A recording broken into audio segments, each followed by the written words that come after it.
welcome to day 2 of our breakfast freezer cooking extravaganza.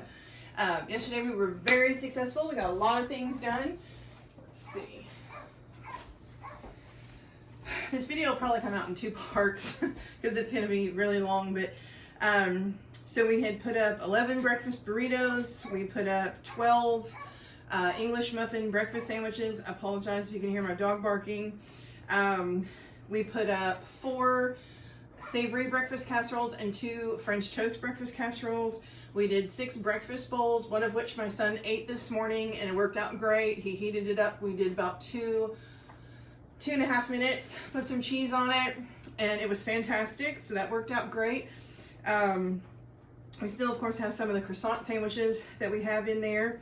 But we got a lot accomplished, and our goals for today are, a lot of them are flour based. We were waiting for this giant pile of flour to be able to make these things. So today we're going to make applesauce muffins, we are making pancakes, we are making waffles, and we're going to make French toast, which I have, again, got store-bought bread for, but I just didn't feel like doing that yesterday. Plus, I was waiting for my new griddle to come in. I had ordered a new griddle. The one that I was using was like a flip open griddle that was like a panini press, and it was also a waffle maker that did not work out well. We've had that for like 13 years. We got it the year my son was born, and it's just really sad and falling off. A lot of the plastic bits have like broken off, so we really needed a replacement. So I got a new one, and I'm really excited to use it and show that to you. And I got a new waffle maker as well. I have a Belgian waffle maker that I absolutely love, but we don't make those very often. And you can freeze them, but they're just not as good as they are fresh. If I want a Belgian waffle, like, I just want to make a fresh one, you know, and they don't really fit in my toaster. So I wanted a waffle maker that was just kind of standard, that I hope will work really well to put some waffles in the freezer and have some homemade Eggos, if you will. So that's our goal. So we'll talk a little bit about our order here. I will, when I'm done with this, you can see probably around me I have a giant mess, so I've got to get that all cleaned up, straightened up before we get started.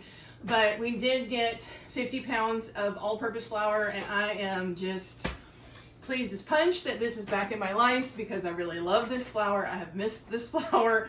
King Arthur was great, but I've gotten attached to this organic flour. So I bought 50 pounds so I can have 2 buckets, and then when one bucket gets emptied, I can work on replacing it while I go through the next bucket. I will be using some of this fresh today in my haul, or one of my videos, I think, where I showed you how I store it. We did talk about freezing it for 24 hours. One of the bags is going to go directly into the freezer. I'm going to pull out some for what I need today and put the rest in the freezer, since what I'm going to use today is going to be cooked. I'm really not worried about it. I'm just going to take my chances. And then whatever I don't use, I'll go ahead and put in the freezer before I actually get it stored, you know, in the buckets. So this is our flour. This is 50 pounds. I did have a viewer ask me about pricing the next time I do a haul, so I printed that out for you, so that we could talk about pricing. So each of these bags, these are 25-pound bags, and for 25 pounds, it is $30.69. So all in all, it was $61.38 for 50 pounds of flour, organic flour. And this was the bulk cost of my order. I am totally fine with that. I can't really find organic flour in my stores. I even looked, like when I bought that King Arthur, I was looking for like an organic option, and there really wasn't one. The word organic is, for me personally, starting to have a lot more value. And I really just, I can't compare it to anything, honestly, but I'm okay with what I'm paying for this. So, the next thing is, I did get some dried beans, because I do want to can, now that we've got the pressure canner, I do want to can some beans. And so I got 5 pounds of black beans, which should go pretty far. I mean, this is a pretty hefty bag here, and I know it's not going to take all that much to can some up. So these will probably last me, it's probably a year's supply of beans, honestly, for both. And then these are organic pinto beans. it was important to me to get organic. Could I have gotten cheaper at my grocery store? Yes. But again, what really is just having value to me right now is organic. If I can get it organic, I want to try to. Sometimes that's not always possible, but just do what we can do. And so these were kind of a late add to my order. I'm trying to keep, last month's Azure order was special because it was the pantry challenge and not going to the grocery store in the month of January that enabled us to get like a couple $100 worth of products at a time. But typically my orders are probably going to be around $100. This one was a little more because I added these kind of at the end just because I had the budget for it at the time when it was going to be coming out. But I'm trying to stay in this like sort of $100 range. My main focus is converting my pantry staples, the things that we use all the time, to organic. There's a lot of things from Azure that I would like to buy, but right now it's, let me convert all of our staples. That's my main focus and goal. So we've got the beans. So to talk about those, here we go. So the black beans, 5 pounds of organic black beans was $6.95. So it's a little bit more than $1 a pound. You can probably get this, at your grocery store, like regular black beans, I'm sure for like pennies on the pound. They're really not expensive, probably 50 cents a pound or something. So, it's a little bit more, but still, all in all, this is probably a year's worth of beans for us. It's organic and it's $7. That's a win.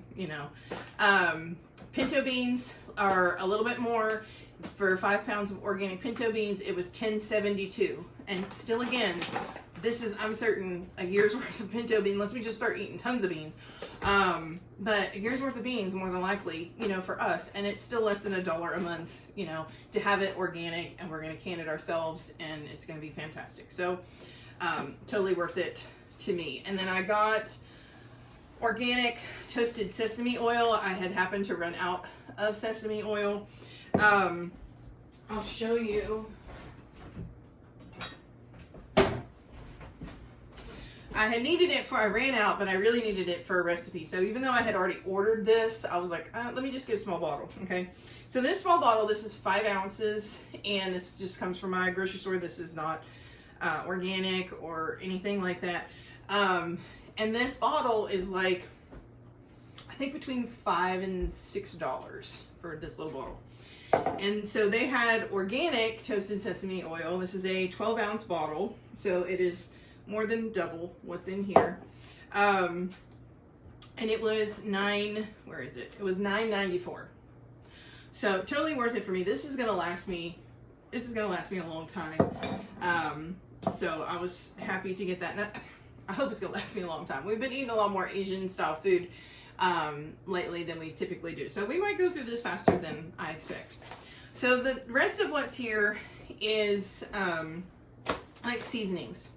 And a lot of these are different, and I'll go over with you like the weight and stuff. I had ordered, this is broth powder. This is beef broth. It's gluten-free, GMO-free. There's no MSG. I wanted to have this on hand because I want to make my own broth, which I haven't done yet, but I do try to keep ready-made broth on the pantry shelf, but I don't always have it, and so in the past I've always used bouillon. But bouillon has MSG in it, and it gives my husband a problem, so I really wanted something that I could have on hand to make something in a pinch if I needed to, that, didn't have MSG and it was better for him. So Azure they have beef, they have chicken, and they have vegetable broth powder, and this is a 1 pound bag, so this is going to last, a good long time.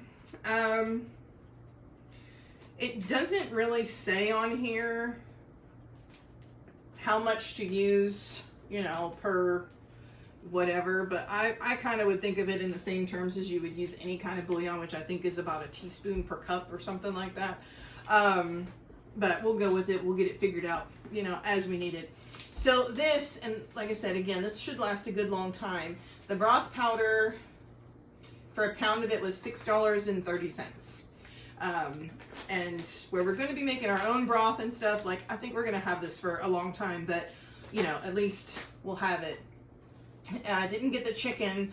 The chicken is cheaper. It's $5.84, but it didn't come on this order. They happened to run out before they could get it delivered.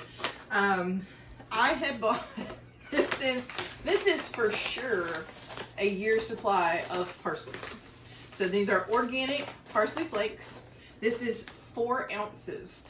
When it comes to spices, you have to be, spices and dried herbs and things like that, it's really kind of hard to determine how much you need by weight, because some things are virtually weightless, like parsley. So 4 ounces goes extremely far.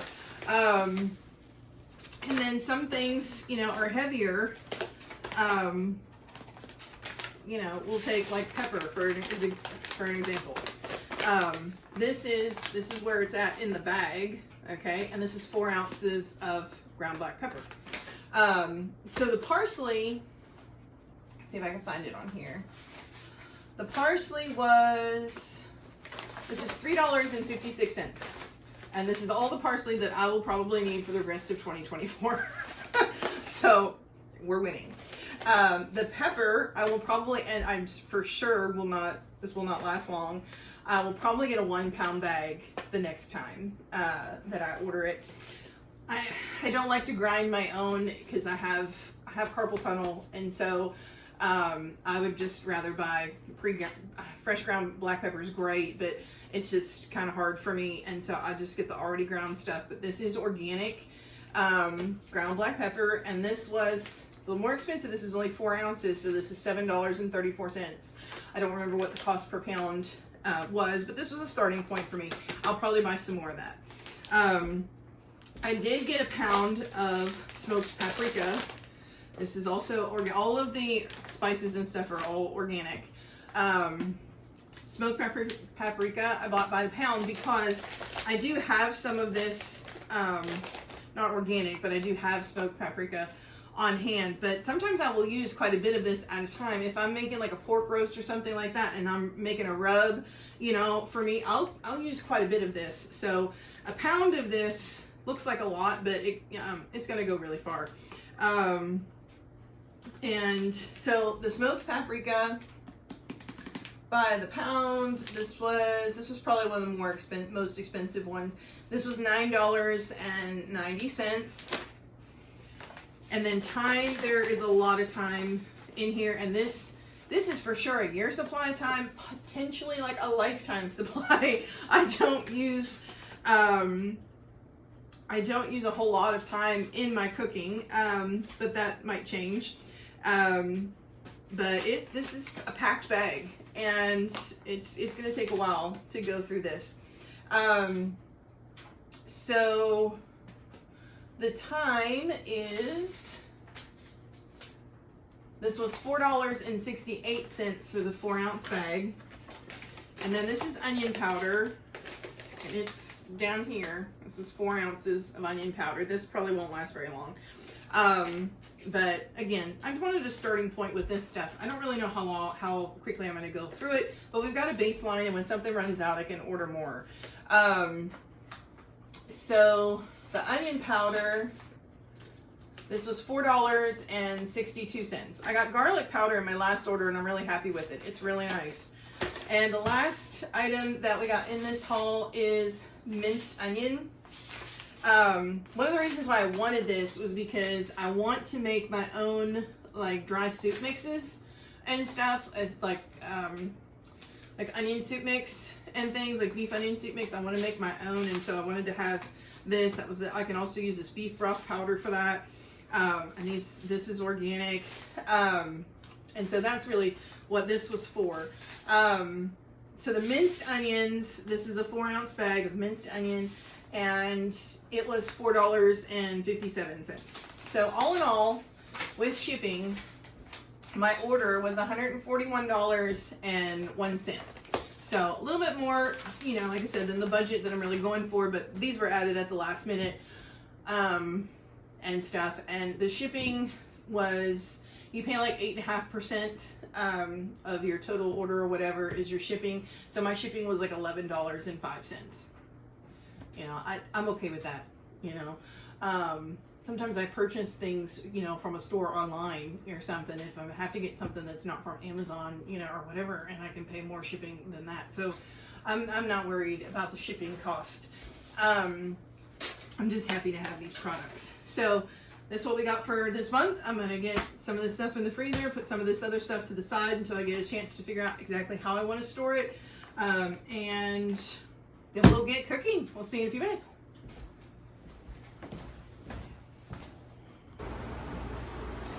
So I've got everything, you know, kind of in gear, got the kitchen sort of cleaned up and ready to go. And I kind of thought we'd do something a little bit different because I'm here by myself today, and I thought maybe we would cook and chat at the same time and see how that kind of goes.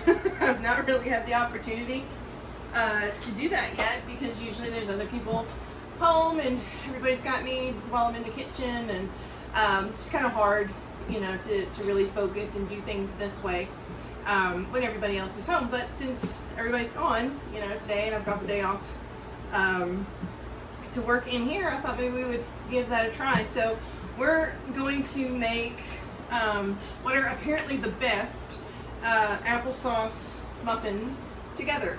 I do still have some applesauce, and I'm also going to make some applesauce waffles and try those. We're not really snacking so much on the home canned applesauce as we were when we first made it. So I think this will make some good use of it. I'm probably going to use both of these jars in all, and then I've got like 3 more on the shelf, which, you know, it is a long way away till apple season, but I think we'll be okay. It's not as in high demand as some of the other fruits that we canned. This recipe is supposed to make 12 muffins. So I'm going to actually double this. I've not made this recipe before, but we're going to go for it anyway. And I'm going to double this so that I can put 24 applesauce muffins in the freezer and see how that goes. So I've preheated the oven to 350, and I did go ahead and use muffin liners. I don't always use muffin liners, but I have them, and I thought, you know, that might make this a little bit easier, and you know, storage in the freezer would be good too. So the first instruction is to, in a large bowl, and I did get out the big one, combine both sugars, baking soda, spices, and salt. So we're going to use both regular sugar and brown sugar. Yes, this is a little bit off color. If you are new and this is the first time you're watching a video, this is organic pure cane sugar. So it is not, you know, pearly white like the sugar that you get in the grocery store. It does kind of come, you know, in this more raw form, and it is a coarser grain. But it's fantastic, and I love it, and it's been working out really good. Okay, so we're going to double this up. So I need a cup of granulated sugar, and I need 2/3 cup of brown sugar. So I get my cup measure out. All my measuring cups are in the bottom drawer down here. And got a 1/3 cup out. So we'll start with this, and we'll get a whole cup of granulated sugar. So one thing that I have been getting asked recently, I get asked about the t-shirts that I wear. Not this one. This one I picked a nice one that's like already good and stained up because I'm working in the kitchen. My t-shirts don't last very long. I'm really kind of bad about not wearing aprons, and they get stained. It's just my life. But a lot of the t-shirts, we're going to do 2/3 cup of brown sugar. A lot of the t-shirts that I wear, I make myself, along with loving to cook. I'm also fairly crafty, and I like to make things. I do a lot of sewing. I like to cut out vinyl on my Cricut, and I've got a heat press, and I make my own shirts. So I'll try to link SVGs if it's one that I've bought, you know, a design or whatever. I'll try to link that in some of those videos. This is not one that I have made. This was for a youth retreat that we did with the kids at our church last year. So, but some of them a lot of them I do make myself. All right, next is the baking soda. I need a 1/2 tablespoon of that. This is baking soda that I recently purchased from Azure in that big haul that we had. And with my Cricut, I did make myself some cute little labels. I'm not really sure how I feel about like a labeled pantry like this. I kind of have mixed feelings about it. I've never done that before, so like in some ways it's kind of weird, and other ways it's extremely helpful. So I'm not totally decided what I think about it yet. So a half a tablespoon of baking soda, and then our spices. So we're going to use cinnamon and nutmeg. Cinnamon here. We need, oh, see, I got to keep double checking myself because we're doubling this recipe. Can I chat and cook at the same time? That is what we'll learn today. Okay, so it's actually a full tablespoon of baking soda. That is very important when making muffins. So you need to, tell you what, let me grab a pencil real quick. Just to make sure, I'm just gonna put my things over here to the side so that I don't make that mistake again. I don't want to miss anything because that would be bad times. I do not want to waste ingredients. This is definitely not something we want to do. So we've got our full tablespoon now of baking soda in here, and we're going to do 4 teaspoons of ground cinnamon. Now, if you're not aware, 3 teaspoons is a tablespoon. So I'm going to do a tablespoon and 1 teaspoon of cinnamon.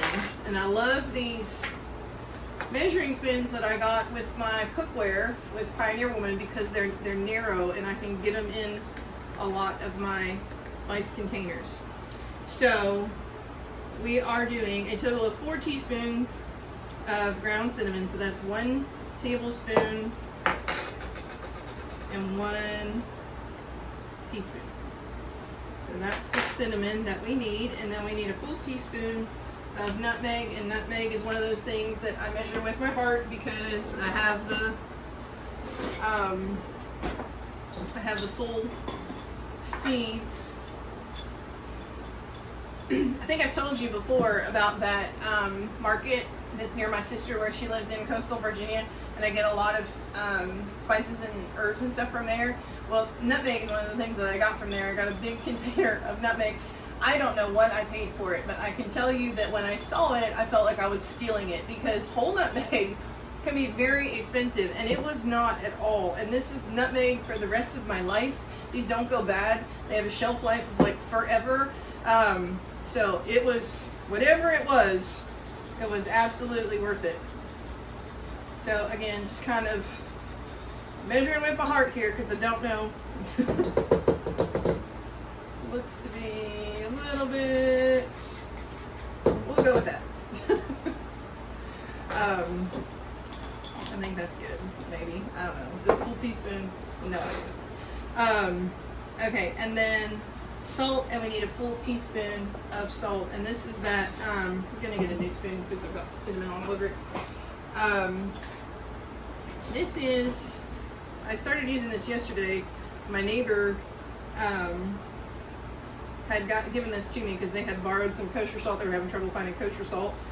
And they needed some for some smoking that they were doing, and pork smoking.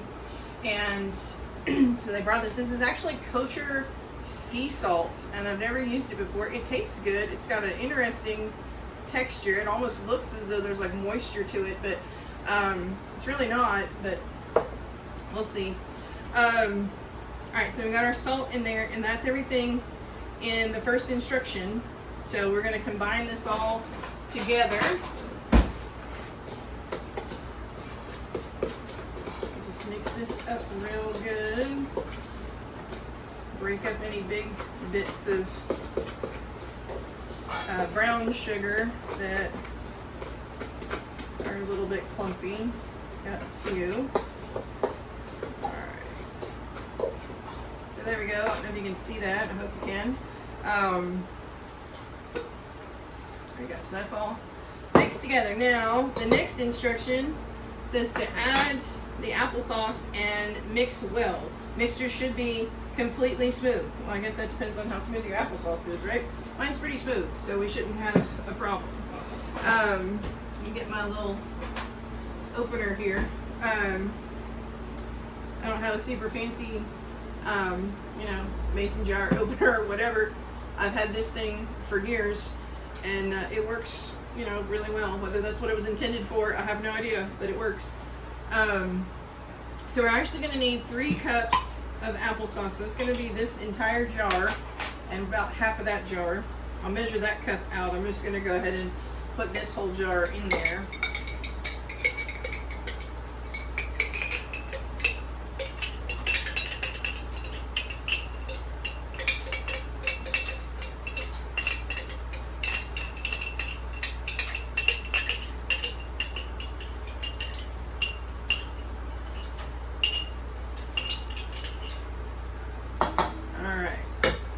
There's that one, and then I will measure out a cup into here. Go. Get my spoon, and then I think we need this other cup of applesauce for the waffles, if I'm not mistaken. And if we have to open a 3rd jar, we will open a 3rd jar, because that is what this stuff is for, right? We make all manner of delicious things from these home canned goods. So, okay, that looks good. So we'll get that in there. I love this applesauce. I'm telling you, it's just apples and a little bit of water. There is nothing fancy in here at all, and it is just delicious. Okay.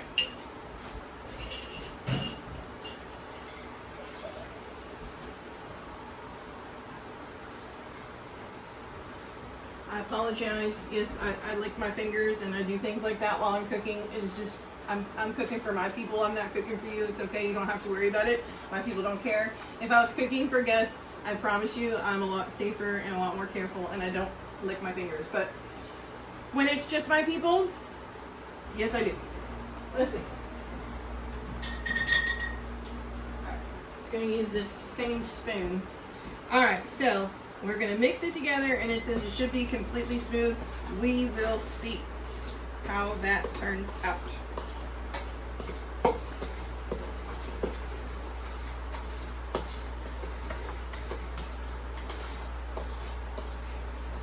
We recently put in some fruit trees in the backyard, and we got 2 varieties of apples, because you have to have, I've never tried to grow fruit trees before, but if you're going to grow apples, you have to have 2 different varieties because they have to cross-pollinate. So we did gala apples, because that's the kind of apples that I made this applesauce out of, and I think they're perfect. So we did that, and we did Honeycrisp, because that is the apple that we like to snack on the best for fresh eating. So, and Honeycrisp, they can be temperamental from what I understand. So we're going to have to give it a little bit of extra care and really pay attention to it, but I'm hoping that in a couple of years we can really get some nice apples. And then we also put in a peach tree. We did a contender peach tree. Contender peaches are supposed to be really good for canning. And, you know, if I can get peaches coming out of my backyard that I don't have to pay $45 for half a bushel for, that'd be awesome. Okay, so next we need to beat in the oil, eggs. Oh, that reminds me. One thing I forgot was that I had coconut oil over there like melting, and now it's like hot. Okay, so we need to let this cool down, because it is going, you know, it'll cook the eggs at this point the way it is. So I'm going to let that sit there for a minute.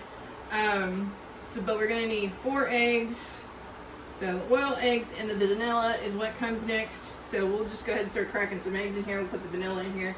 We'll chat a little bit while our coconut oil cools down. So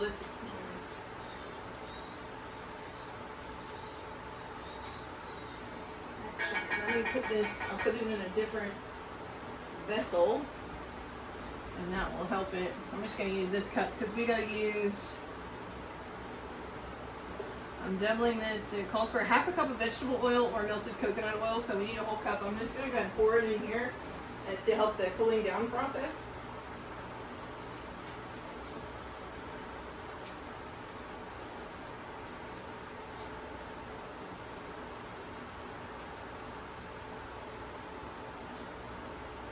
Alright, that was about exactly a cup what I had in this pot. I've had this coconut oil for quite some time. I just haven't been using it very much in my cooking for whatever reason. And I had just like a little bit. I was like, I don't know, maybe this is a cup, maybe it's not. I'll put vegetable oil if I gotta make some up. And it was like exactly a cup. But it is very hot because I used, oh my gosh, you have to see this. I'm sorry, I'm gonna probably, it's gonna be shaky for a second, but I want to show you because this is crazy. So this tells you like how hot that coconut oil is. It's frying the applesauce that was left in the cup. So it's gonna be a minute before we can use that. Oh my goodness, I hope you can see that. That is super wild. Yeah. So don't forget about your coconut oil if you're melting it on the stove. It's probably a bad idea. All right, let me set you back up over here. Sorry for the wild and crazy. Yeah, that was rough. Straighten you out. All right, back in business. So, oh, that's frying applesauce. That's gonna be a special little element in these muffins. All right, let us crack some eggs. We need 4 eggs.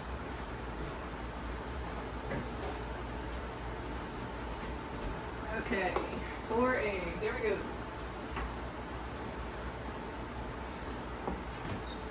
Okay, sorry.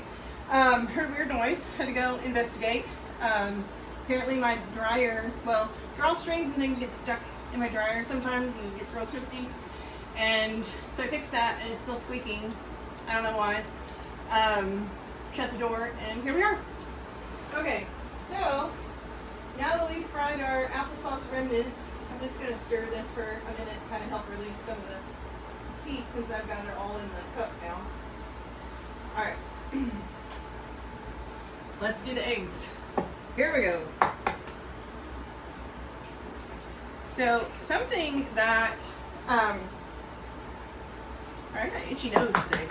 One of the things that I've probably been asked most in my life is, how is it that you manage to cook for your family? How is it that you manage to cook so much, like from scratch and homemade and, you know, and all this for your family? Like, where do you find the time to do that? And my answer to that question has always been commitment. Like, that is the simplest but truest answer. It really is. It's just something that I have been committed to pretty much my whole life, you know, my whole adult life anyway. I'm going to put the vanilla in here, and we need 2 teaspoons of vanilla. It really is just a matter of what you're committed to, what you have decided to give your time to. Did I go to culinary school? Yes, I went to culinary school. Have I, cooked professionally? Yes. A lot of people that do don't want to come home and cook, but cooking is it is a passion of mine. I love food. Food is a passion of mine, and I have always believed that we need to cook from scratch as much as possible. I have absolutely no science to back this up, but I have believed my entire adult life that our food is the reason why we have so many health problems. The processed food, the chemicals, the additives, the preservatives, all the things that we put in our food is the cause of our problem, because it doesn't take a whole lot of research or a very scientific mind to look at history in the long run and see that in the last, let's say, 60 years, health has declined, and all of a sudden we're having massive problems with all kinds of diseases. Now, diseases that did exist and have been known, for 100+ years, but all of a sudden they're, you know, running rampant, you know, and they're so incredibly common. And why is that? And the only thing that's really changed in those 60 years, drastically changed, is how we eat. You know, the post-war era of history came with all kinds of really wonderful inventions and conveniences that we enjoy today. I mean, hey, I love my freezers. I live by my freezers. I love my refrigerator. I love all the things, you know, that we enjoy. But for the sake of convenience, we have sacrificed a whole lot, and it doesn't, you know, it doesn't take a whole lot of research to, you know, to realize that. So I've always wanted to try and cook from scratch as much as possible for my family. That has always been a goal of mine. And it's just something I'm committed to. It's not something that everybody is committed to. Some people have other things in their life that they value more, or they think is a higher and believed to be a higher priority, and that's fine, you know. You decide what your priorities are, you know. And I don't judge anybody for wanting different things in their life and having priorities that are different from mine. It's just, you know, it's my life, it's my family, it's my decision, you know. It's your life, it's your family, it's your decision how you want to do it. But a lot of people make that decision to choose convenience because they don't know how to do anything different. And so that is a lot of the reasons why I'm doing what I'm doing right now, because people ask me all the time, because they know I cook, they know that I love to cook, they know it's a passion, and so they ask me, how do you make this, how do you make that, do you have a recipe for this, you have, you know, teach me how to do this, you know. And well, here we go. I'm showing you what I do, I'm showing you how I do it, I'm showing you how I manage my pantry, how I manage our stock, how I manage our food. I've been freezer cooking is a big part of that. I've been freezer cooking for lots of years. I started, the first time that I ever really did it, my son was about 2, so it was about 11 years ago. And it was around the birth of Pinterest. And I will say this forever, Pinterest, to me, is the greatest thing that ever happened to the internet. I love it, and it has improved my life in a lot of ways. It has improved and influenced, and I get ideas and wonderful things from it, and it's a resource, it's an invaluable resource to have. So as I was cruising, I'm just waiting for this coconut oil really to cool down some more because I don't want cooked eggs in my muffins. But as I was cruising Pinterest, I come across like people doing freezer cooking and doing like crock pot freezer meals. And some years ago, when my son was around 2 years old, I was selling cookies. I was baking Christmas cookies and I was selling cookies. And in order to have time to do that, I had to, I was working full time. I worked 40 hours a week at that time. So I had very limited evening hours, and I needed to make an exchange. If I was going to use that time to bake cookies to try and make a little bit of extra money on the side, then dinner had to be really easy. So I decided and I planned an entire month's worth of crock pot meals, and I put them up in the freezer. I did all the prep work, put everything in freezer bags, did all that, and stumbled across some really great recipes, stumbled across some things that I really didn't care for at all. And I'm not a big fan of crock pot food. Maybe that's why. I don't know. But it worked, you know, at the time, and it kind of expanded from there. Like, I've done breakfast sandwiches before. I've done burritos before. I will do something, and I'll have something in there. I've not done anything for breakfast like this before, where I've just created mass amounts of, you know, ready to go something in the freezer that's been, you know, made from scratch and ready for my family to eat. And I'm excited to be able to do that because I only work part-time, you know, right now, but life is busy, and I have busy kids, and we have things that we're doing all the time, and there is a need for convenience.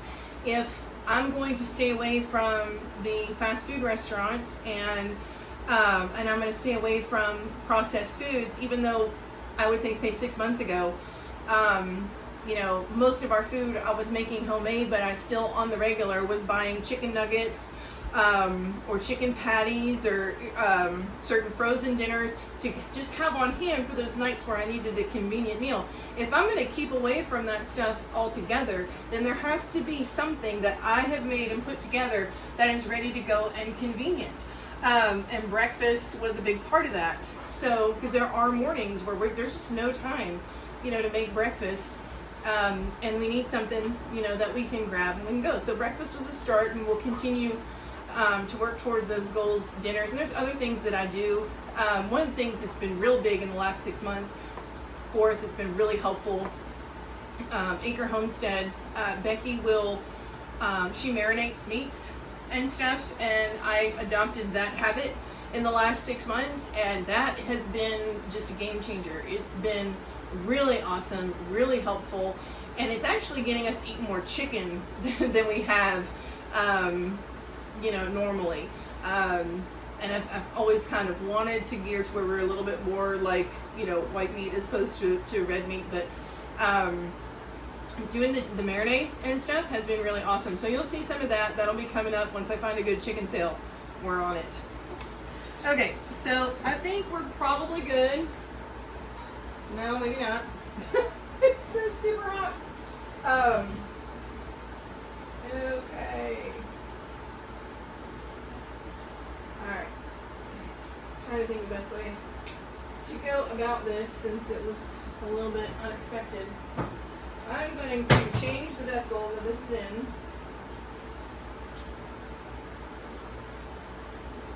Pour that out.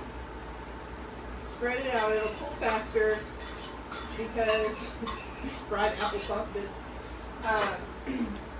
It'll cool faster laid out in this, and I'm just going to tuck it in the freezer for a quick minute. So that it's still liquid, but, you know, less like on fire and ready to cook my eggs, because it's going to be really bad. We have the eggs still, we need the coconut oil, and so our next step will be flour. So it'll be 3 cups of flour in all. So I'm just going to switch that up while we're waiting. Then we get a fresh, clean measuring cup. You can't have too many measuring cups. You really can't. Some of them, sometimes I'll rinse them and I'll reuse, you know, or whatever, but I do. I go through a lot. I don't really care about how many dishes I have to clean by the time all is said and done. I'll be doing dishes anyway. So if it's an extra spoon, an extra cup, an extra, you know, it doesn't make a whole lot of difference to me. But let's see.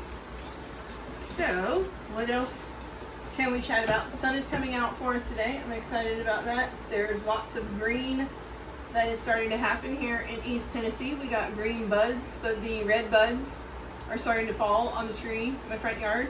So it's going to get cold again. Will we see snow? No, it's not going to get that cold. But we will have a cold spell. I think we've got a couple of nights that are below freezing coming up. And that's what we call, in East Tennessee, we call it red bud winter. We have a lot of things like that. And I have lived in this area long enough to know that they are totally legit. Redbud winter is real. Dogwood winter is real.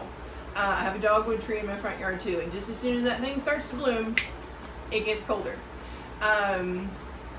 Then we have blackberry winter, but I don't have a blackberry bush, so I don't know. And blackberries are usually, I think, like down in May sometime. So it might, you know, get a little bit chilly. It won't frost or anything like that, but so far we are having a warm entry into March, but I don't know, like, I don't trust. I've seen snow in April in East Tennessee, so nothing is set in stone for sure as far as the spring that we're experiencing, but so far so good. Let's see. Woo.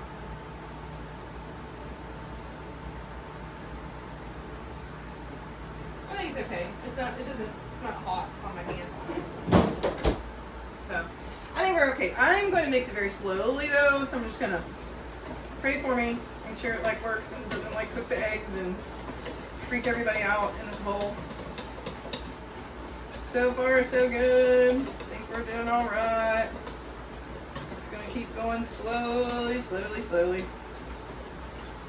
Smells really good, I can tell you that. Applesauce and cinnamon and nutmeg and sugar. I mean, what can go wrong? Alright. There's that. I don't see any cooked eggs. Everybody's good. Woohoo! Alright, let's see what we can get out of here. I'm a bowl scraper. I don't like to leave anything behind if I can avoid it. Really just don't like to waste anything. Okay. So, add the flour until incorporated. Do not overmix. Never, never, never with muffins do you want to overmix. What does overmixing with muffins look like? You know, I've never had a problem. Honestly, I mix it until I think it's ready, and it looks, you know, smooth to me and whatever. But I have never made a muffin batter and suddenly been like, oh my gosh, I've overmixed it. It's over. Oh no, what am I gonna do? Like, no. Don't get crazy. Don't worry about it. Just when it comes together, you're done. You know, when it's smooth and it looks like a muffin batter that you can scoop into your like muffin tins, you're done. It's okay. Stop mixing and don't freak out. So that's kind of how I look at it. Really, I don't think we have to get too crazy about things. You know, like right now, it's not ready, right? This is not mixed, okay? I'm sure you know that. Here, it's getting closer. We're not mixed yet, though. I can still see white. It's not supposed to be like that, okay? So I'm gonna give it a really good stir. Get out as many lumps as I can, if I can. And there's probably some chef watching going, oh my god, you're overmixing your muffins. We're good. We're done. Right? So are there some lumps in there? Yeah, there's probably some lumps in there. It's really okay. It's not going to hurt anything. It's all going to work out in the end. So we are done. That is our muffin batter. And if that makes only 24 muffins, I will be super surprised.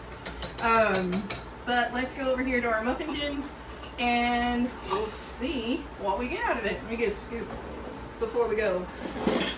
Here we are. All right, let's do this.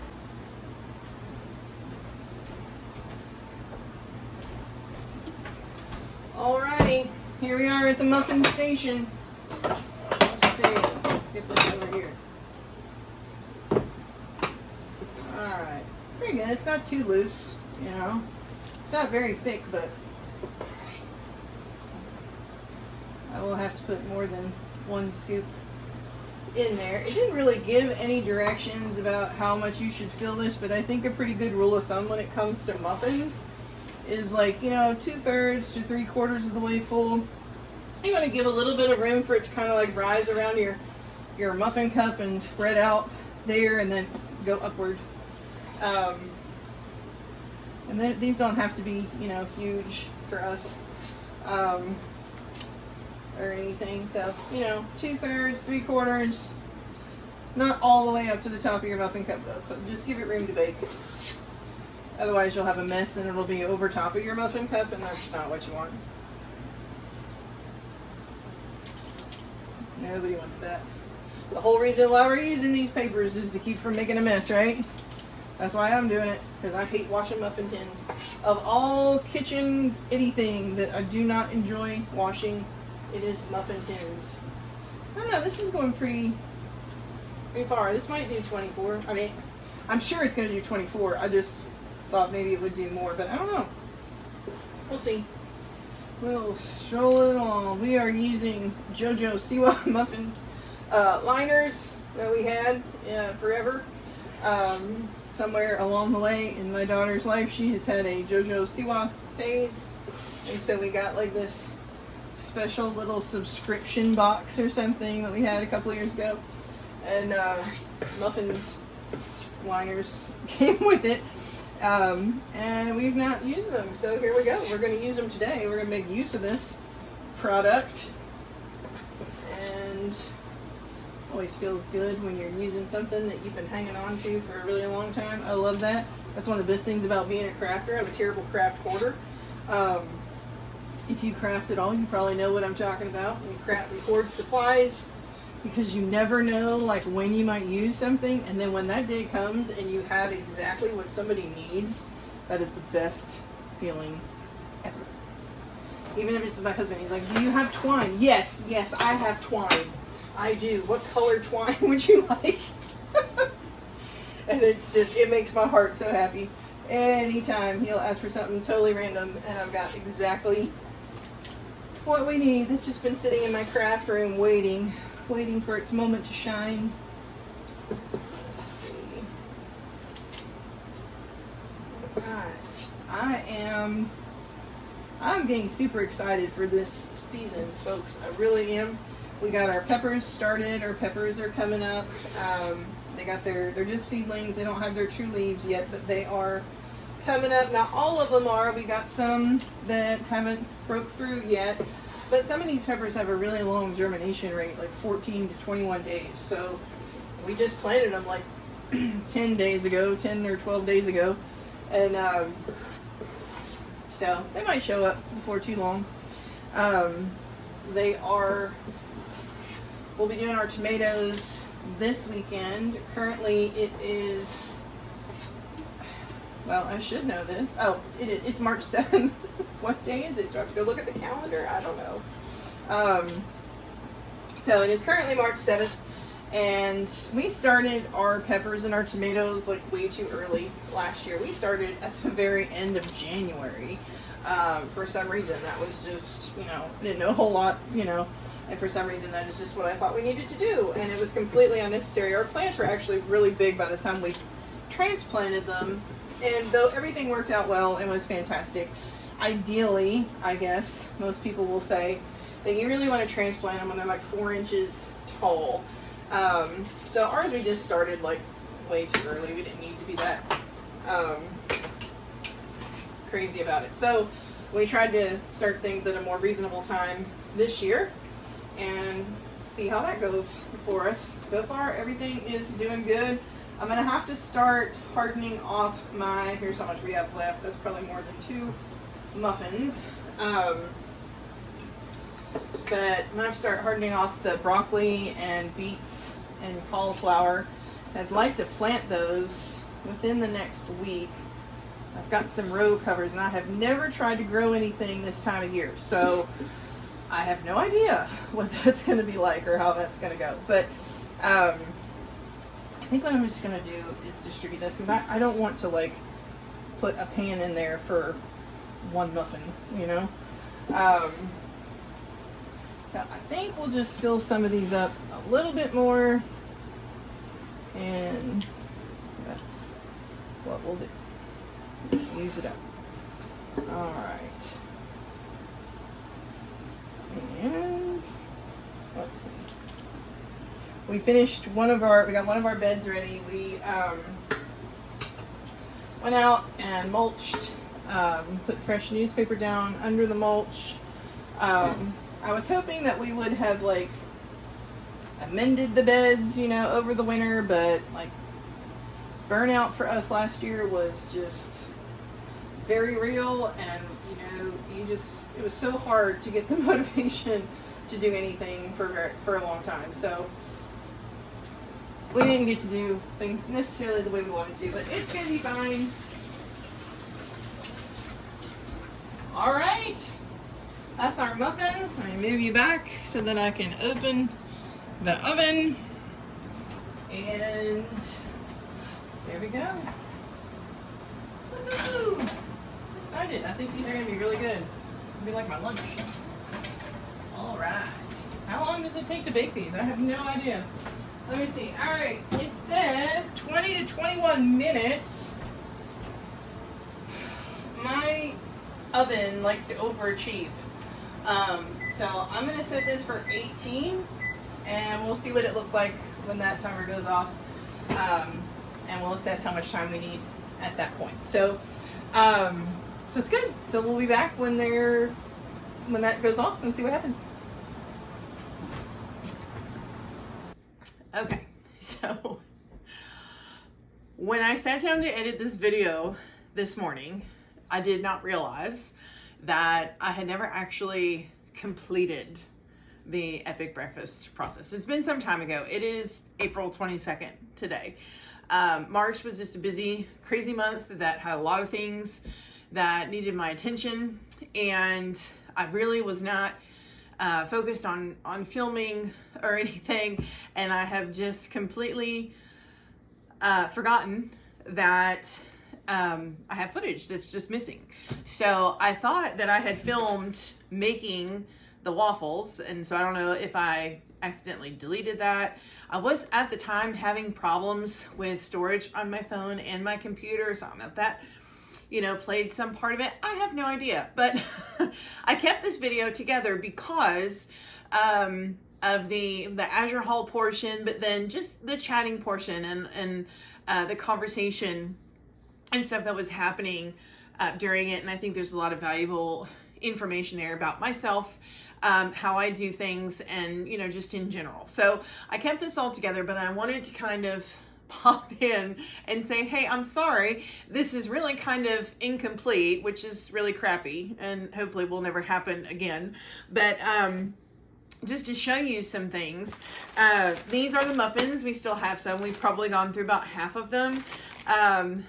As they cooled, I wrapped them individually in plastic wrap, and then I just put them in a labeled freezer bag, and I just pull these out, pull a couple out maybe at a time if I feel like we might need something.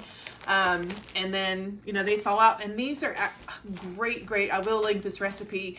It is a great muffin recipe to have for something in your freezer, because when these come out and they thaw out, the texture that they have is actually still really soft, and it's a moist muffin, and it really doesn't lose anything in the freezer. So it's a great recipe to put some muffins in your freezer, and I'll link that for you. I had that day that I was doing the cooking, I actually only accomplished making the muffins and the waffles, because the waffles took forever. The recipe that I made, I think it said it made like 8 waffles or something maybe. But it must have meant like big waffles, like maybe Belgian waffles. I don't know.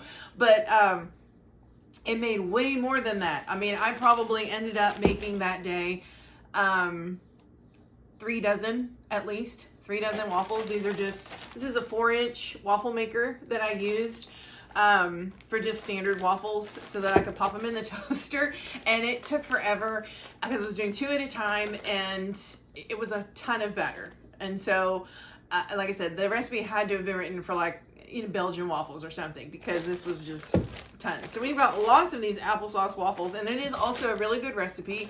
It's done great in the freezer, and it toasts up really good. So I'll share that with you. And then I'll just, again, to show you, like days later, several days later, I did French toast. I just made it for us for breakfast, and I went ahead and I freezed whatever was left. So I made the French toast, and I just keep it in a freezer bag, but I will freeze it on a sheet pan. What I'll do as I'm making it, I will put layers, and then I'll put a layer of parchment between it, and just kind of stack it up, and then I'll put that in my freezer so that they freeze individually, and then I put them in bags, because otherwise they stick together. I didn't do that for the waffles. I should have done it for the waffles. They don't stick together something terrible, but you do kind of have to like pry them apart a little bit. So this kind of helps prevent that if you will freeze them, you know, on a sheet pan kind of individually first. It's just how I like to do things. So so I just wanted to pop back on and say I'm sorry that this was just a little bit incomplete, and I wanted to show you a couple of things, and then I'm trying to get back in the swing of doing some filming, bringing some new things to you. Planting is going to happen very soon in the next couple of weeks, so we'll share that with you and show you our plants. And where we're at with all of that. And we're also starting to can. I should be making strawberry jam here very soon. Our local strawberry farms are starting to put strawberries out. There's a particular farm that I'm waiting for. And they'll probably have their strawberries out within, I would say, this probably next week. So we'll bring that to you soon. And I apologize, but thank you all so much. If you hung into the video this far, thank you for watching. Really appreciate your time. I hope you like and subscribe and continue to follow us along. Have a wonderful day.